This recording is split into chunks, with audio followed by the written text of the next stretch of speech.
former enemies. To his men's confusion, he ordered these useless swords collected and sent to his Aegon fort.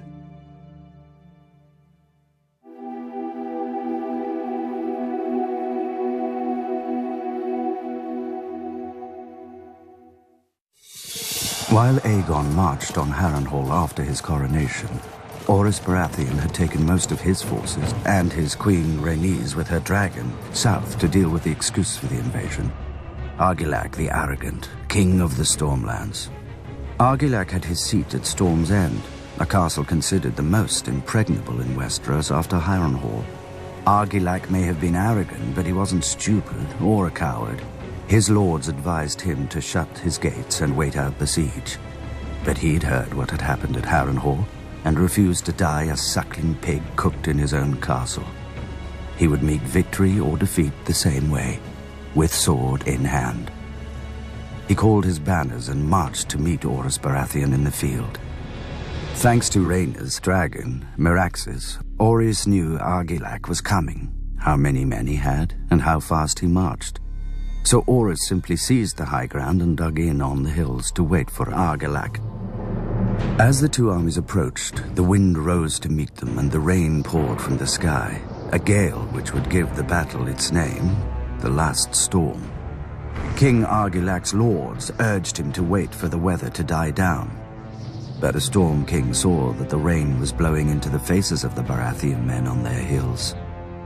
And Argilac outnumbered the Baratheon host 2-1, with 4 times as many knights and heavy horse.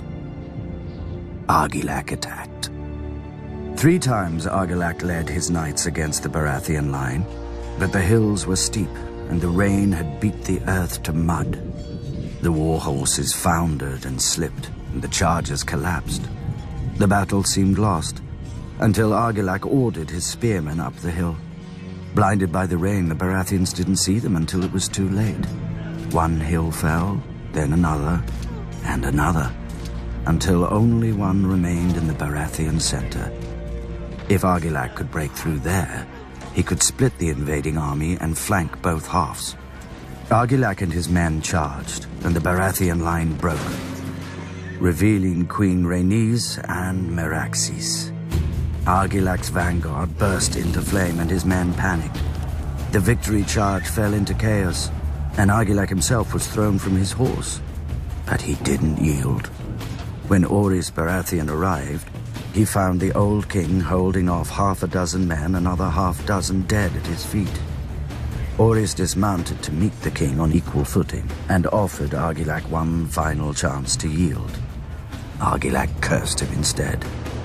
As the storm raged around them, the grizzled old warrior and the bearded upstart fought for life and kingdom.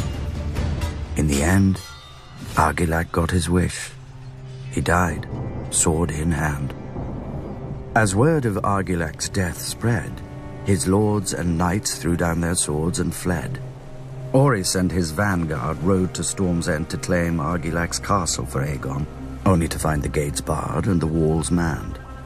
Argilac's daughter had assumed his crown, and the new Storm Queen was as fond of yielding as her father. She declared that Orys would win only bones, blood, and ashes here. But her men were weaker than her, and that night Orys found Argilac's daughter delivered, gagged, chained, and naked to his camp. Argilac had refused to give Orys her hand. Now Orys could have any part of her he wished. But Orys unchained the girl, wrapped his cloak around her, and poured her a glass of wine. He told her he would take the arms, banner, and words of House Durrandon to honor her father's courage in the last storm. Conveniently, Orys had none of his own to discard first. The crowned stag became the sigil of House Baratheon, and Storm's End their seat. Argilac's daughter would even remain in her home, though as a lady instead of a princess. The Stormlands were now Aegon's, and as tribute, Aegon demanded the swords of the men Orys had defeated.